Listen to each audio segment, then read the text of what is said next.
Good morning. So today's news is that I have been officially banished from TikTok completely. There's no right to appeal. There's no way of coming back from it. Essentially, I think being banned for 3 days for suggesting that the female who identified as transgender who had threatened to shoot me was in fact possibly a little bit upset because she was trying to be something she'd never be, was too much for TikTok, and they banned me for 3 days. That has spurred on the trans rights activists who have multi-reported my content, which has had it banned to the extent now where it's been removed completely. And I think when we look back on this stage in history, I wonder how we're really going to look at TikTok and what it's done for our children and what it's done for their mental health.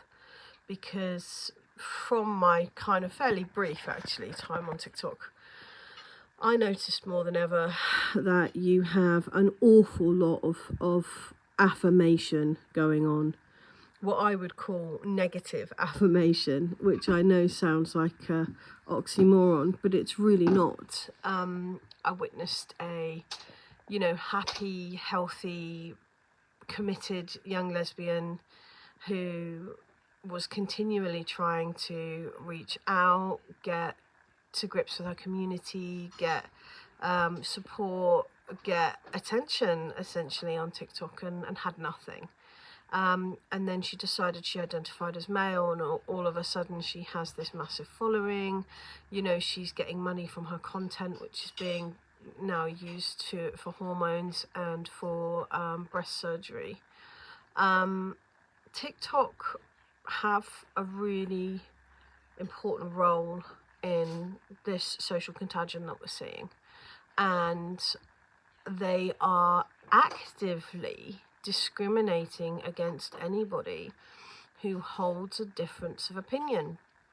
And what that means is that you effectively have this pretty huge echo chamber of either people who are apathetic, people who have no idea, or people who do honestly go along with this crap.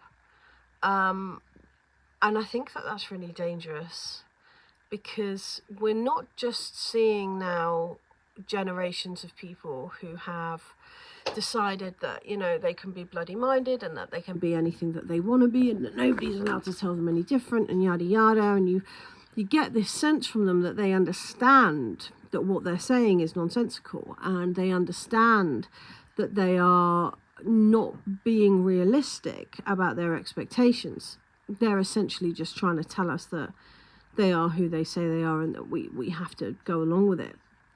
Now we're actually seeing a generation of people coming through who have had schools that have affirmed this crap, that have had parents who have affirmed this crap, and that are going onto sites like TikTok. And I think TikTok is becoming quite singular in that respect. I mean, Twitter now, you can basically say what you like. Facebook has become much less of a kind of echo chamber of gender affirmation. But TikTok, they have battened down. Nothing I've said could even be slightly construed as being cruel to one of these people who identify themselves as transgender. If anything, I've been pretty clear and compassionate. But they have now won something, and they feel in that winning that therefore means that yes, they are the opposite sex, yes, that they are justified in the way that they speak to people. It's absolutely fine to tell, a middle-aged mum of 3 that you're going to shoot her, because TikTok has accepted that content and banned the content that says, well, hey, hang on a minute, maybe this is someone who's not very well, So I feel like we all need to have lots of conversations about TikTok.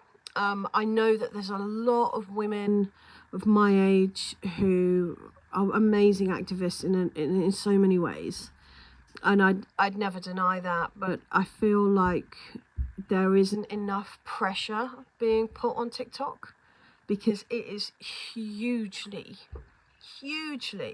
impacting young people's lives and the way they feel about each other.